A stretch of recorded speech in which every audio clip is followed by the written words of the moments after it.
Welcome once again to the Leverian.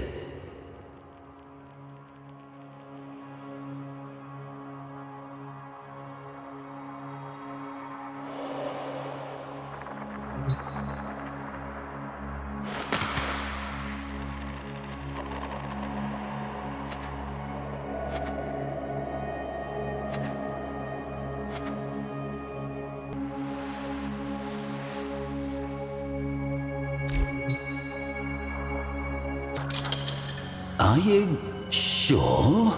My sincerest thanks. Lavos, the transmuter, called by some anachronistically, the alchemist. Transmutation, you say? A superstitious process from long ago in which deranged old men heated stinking substances over fires of dung, thinking they could make gold? No. To the Orokin, it was a darkly potent, forbidden science. They were not squeamish, nor moral. So what profound taboos must this art have violated? No transmuter was more dreaded than Yavi, the crawling serpent, the abhorred, the filth speaker. The Orokin feared him so greatly that they whispered he might somehow survive even the Jade Light, just as a severed snake was once believed to grow a new head. So instead, he was imprisoned that his evil might be contained, if not quenched. His jailer was a brute of a Warframe named Lavos.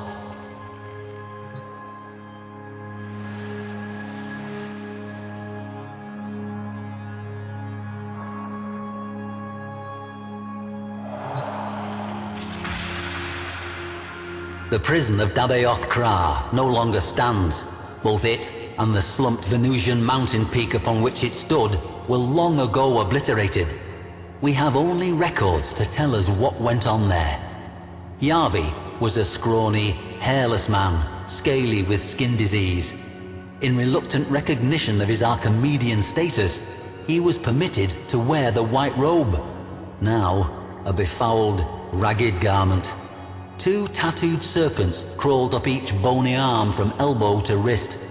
Lavos, we are told, was attentive to his prisoner. He administered the prescribed soup, water, and beatings with the same punctual fidelity.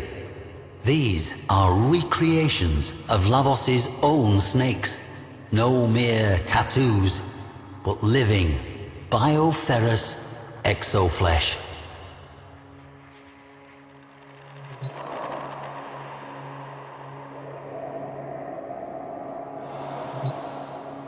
Observers at the prison reported that Yavi was frequently whispering to Lavos. There was some concern among the wardens, but they dismissed the whispers as mere posturing. Yavi's cell walls began to fill up with scrawlings, using blood and filth as ink. At first, these were simple symbols, but as time passed, they became more elaborate. It was as if the Archimedean was turning his cell into a demonic temple, baiting his captors. There was even an image of Lavos, resplendent in his cyandana of office. Perhaps an attempt at a curse. Lavos was ordered to beat him harder, and duly did so. With the blood on the wall, Yavi drew a snake. An appeal, no doubt, to his depraved idol.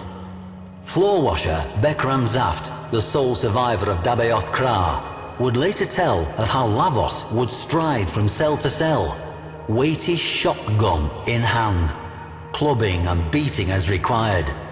The nightmares still haunted her.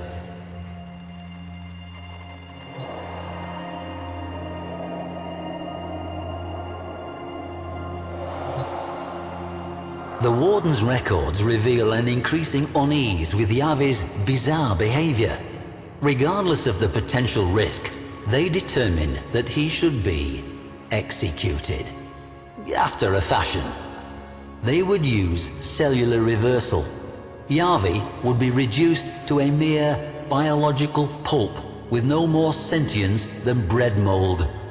But the executioner, No jailer wanted to be the pobber to bell that cavat. So Lavos received this ceremonial helm, along with the power to reconfigure organic matter.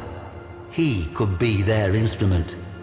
The walls, floor, and ceiling of the cell were, by now, overwritten with text. Lavos watched over Yavi continually. Bekran Zaft tells us that, curiously, Lavos no longer beat the prisoners in the other cells. Even when the inmates shoved one of their hated fellows into his path, expecting a bloody beatdown, Lavos merely waited for him to get back to his feet before moving on.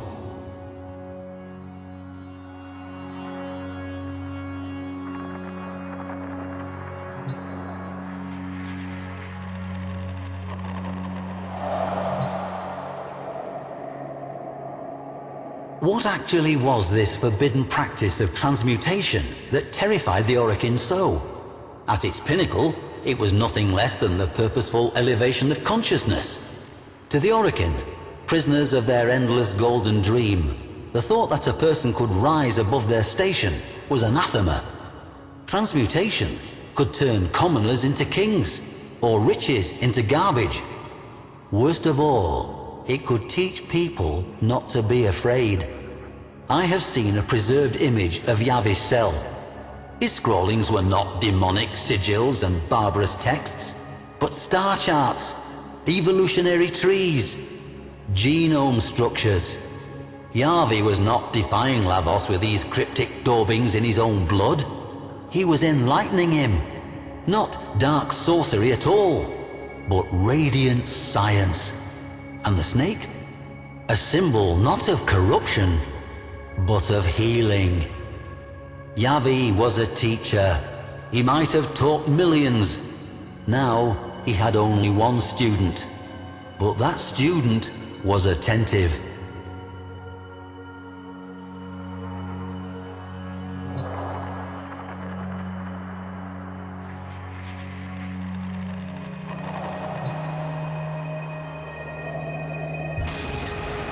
Bekran Zaft says this of Execution Day.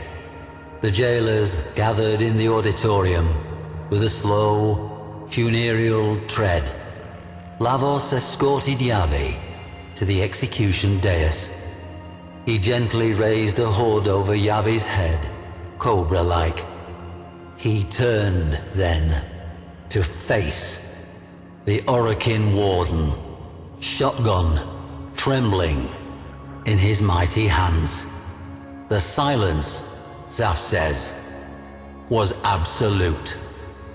But then, from beneath the hood, came a whisper. Yavi had some final words for his student. The Orokin jailer shifted uncomfortably, looked to his functionaries. Would the execution even take place? Lavos gave a stiff bow to Yavi and activated his power. Yavi's skin peeled off in one grisly sloughing. He liquefied into a biological soup. A cheer went up from the assembled jailers.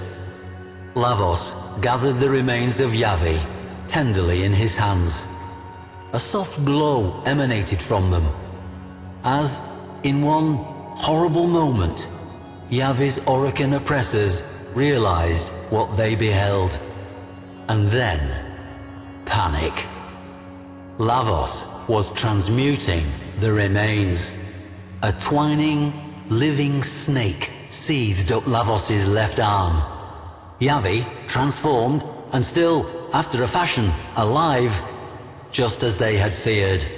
A second snake coiled around his right arm, this one sprouting from Lavos's own flesh. Then, Lavos leapt into the midst of the assembly, hurling vials left and right, bathing the hapless, screaming jailers and functionaries and their warden in icy vitriol. Not one survived. Not for long, anyway. And Bekran Zaft? Lavos bowed to her and moved on.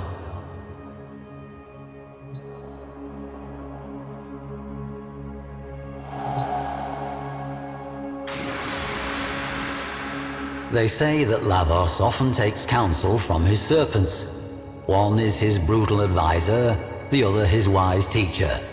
Both have their wisdom, and Yavi still whispers to his beloved student. Much like the snake, Lavos is easy to misjudge.